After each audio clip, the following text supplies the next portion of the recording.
to look at a second strategy for someone who has suffered a C6 injury to get them to move from supine to long sit.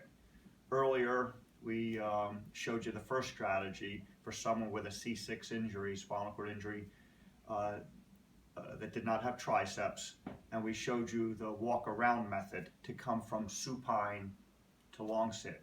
So today we're going to look at the second strategy for someone with a C6 injury who does not have triceps, and we call that the walk up method. Alrighty?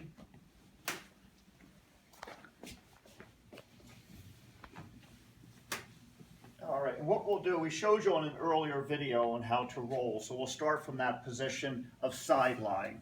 And you can go back and review that video on how to go from supine and roll to side lying.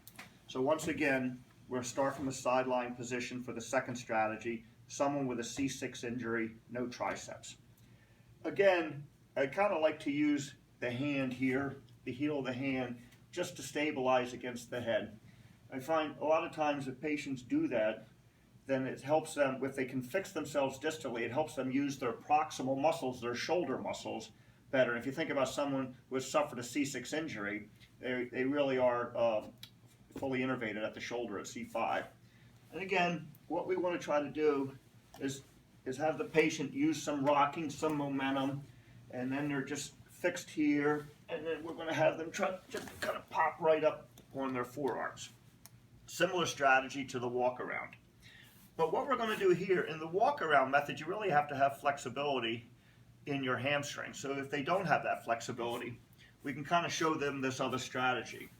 Now, one of the keys to this strategy is we have to start working with them to be able to use their lateral delts to be able to move their body away from the mat, away from the arm.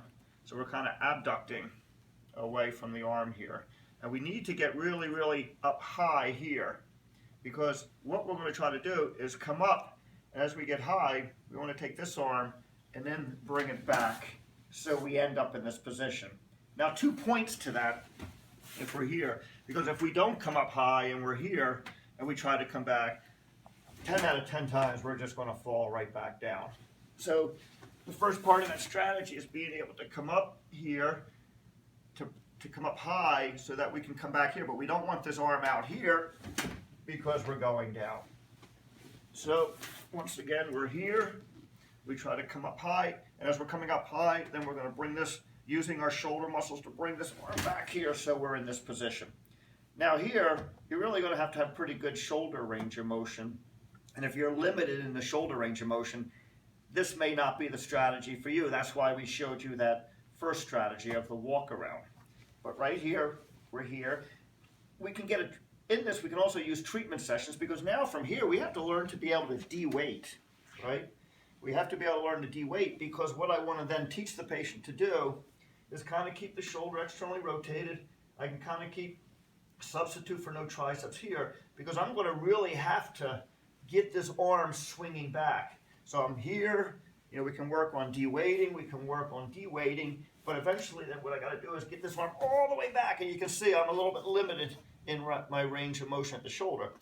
But what you'll see is then you got to hang out on that shoulder, so then we got to kind of de-weight on here. This is why you need that range at the shoulder, so we can come around here, get that, and then get that back. And you'll notice I'm trying to maintain tenodesis too.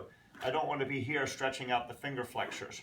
So I'm in this position, I need good shoulder range of motion, but now I'm just going to use my anterior delts to help come up into this position here, and I want to get my hands then in front of my hips so that I'm stable here, because if they're here, I'm just going to fall down.